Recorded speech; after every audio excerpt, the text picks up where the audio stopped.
गूंगी मुलाजमा मुकम्मल स्टोरी। आसिफ और शबनम ने एक दूसरे के साथ बेड शेयर किया था। मेरे बेडरूम में आसिफ शबनम को लेकर आया था और ये देखकर तो जैसे मैं ज़मीन में गड़ गई थी। शर्म से पानी पानी हो गई।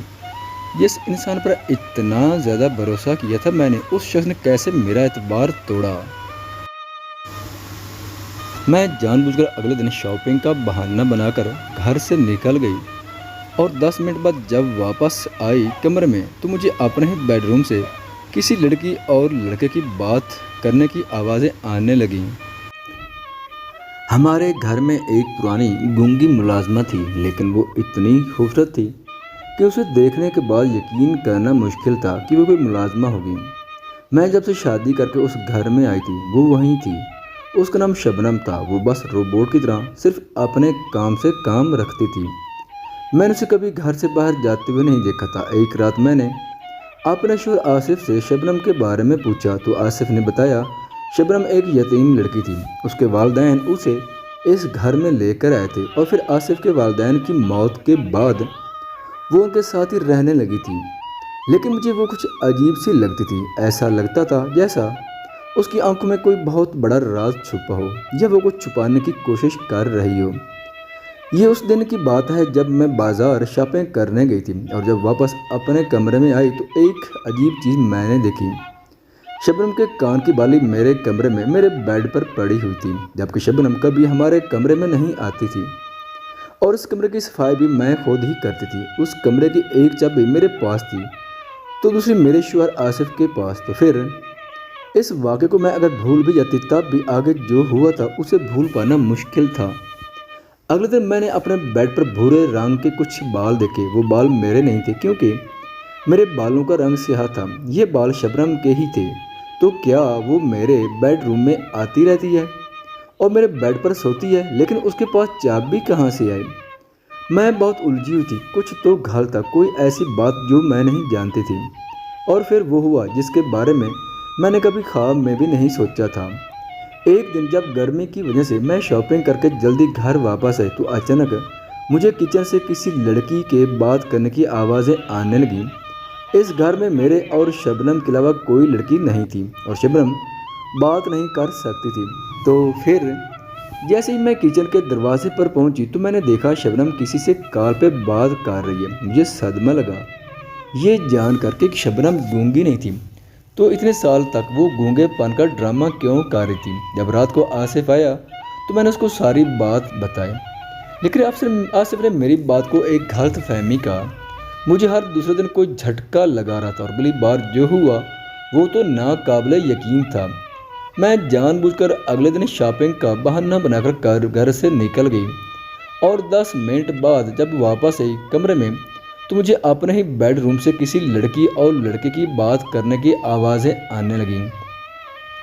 मैंने जब अंदर झांक कर देखा तो मेरे कदमों तले ज़मीन ही निकल गई, क्योंकि शबनम और आसिफ एक दूसरे से हंस हंस कर बातें कर रहे थे। इसका मतलब आसिफ ये बात जानता था कि शबनम बोल सकती है, और लेकिन मैं जानती थी असल बात ये नहीं थी। इसके अलावा भी कोई और बड़ी बात थी, कोई और बड़ा राज था जो मेरे सामने नहीं आया था। शबनम और आसिफ दोनों मिलकर कोई बहुत बड़ी बात छुपा रहे थे मुझसे, और वही राज जानने के लिए अगले दिन मैं पार्क जाने का बहाना बनाकर अपने ही बेड के नीचे छुप गई। थोड़ी देर बाद कमरे में अचानक शबनम आई और शबनम को देखकर मेरे कदमों तले ज़मीन ही निकल गई, क्योंकि वो तो आसिफ से हंस हंस कर बात कर। ये क्या था जो मैं देख रही थी? आसिफ ने मुझसे झूठ बोला कि शबनम के बारे में नहीं जानता और शबनम ने भी झूठ बोला था। ऐसा क्या था जो मुझसे छुपाया जा रहा था? अब मुझे बिस्तर पर अपने बेडरूम पर शक होने लगा। वो लड़की शबनम कुछ भी कर सकती थी और मेरा शौहर वो मेरी तबाही की सबसे ऊंची सीढ़ी पर खड़ा था जिस पर मैंने सबसे ज़्यादा एतबार किया था। अब वो शख्स मुझे बेएतबार बना रहा था। अब मुझे किसी भी हाल में उस शख्स का सच जानना था। मैं जानती थी कि मेरे चले जाने के बाद कुछ और भी होता होगा जिससे मैं अनजान थी। तो अगले दिन मैं बेड के नीचे छुप गई। आसिफ और शबनम एक दूसरे के साथ बेड शेयर किया था। मेरे बेडरूम में आसिफ शबनम को लेकर आया था और ये देखकर तो जैसे ज़मीन में गड़ गई थी। शर्म से पानी पानी हो गई थी। जिस इंसान पर इतना ज़्यादा भरोसा किया था मैंने, उस शख्स ने कैसे मेरा एतबार तोड़ा मैं सोच भी नहीं सकती थी, लेकिन होने को कौन टाल सकता है। अगले दिन मैंने आसिफ के साथ डिवोर्स का फैसला कर लिया था। तब आसिफ ने मुझे बताया कि सच क्या था, और सच भी ऐसा जिसने मुझे हिलाकर रख दिया था। आसिफ ने बताया कि उसके अब्बू ने ज़बरदस्ती उसकी शादी शबनम के साथ कर दी थी। वो शबनम को बिल्कुल नापसंद करता था और बाद में वो उसे पसंद करने लगा। आसिफ ने पहले मुझे ये बात नहीं बताई थी कि शबनम के साथ उसकी पहले शादी हो चुकी थी। अनहोनी के डर से उसने ये बात मुझसे छुपाई थी। बाद में उसने मुझसे कोर्ट मैरिज कर ली।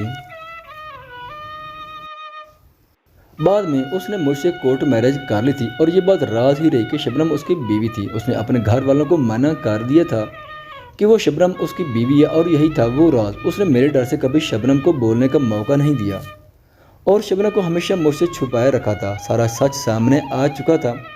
मेरे पास सिर्फ दो ऑप्शन थे। मैं घर छोड़कर डिवोर्स ले लेती और अपना घर बर्बाद कर लेती, या हंसी खुशी समझौता कर लेती।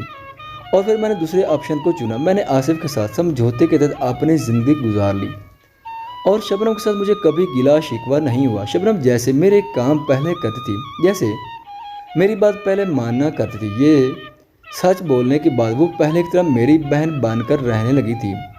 मुझे खुशी इस बात की थी कि शबनम जैसी एक अच्छी दोस्त और बहन मिल गई थी। दोस्तों, ये थी मेरी ज़िंदगी की सच्ची कहानी।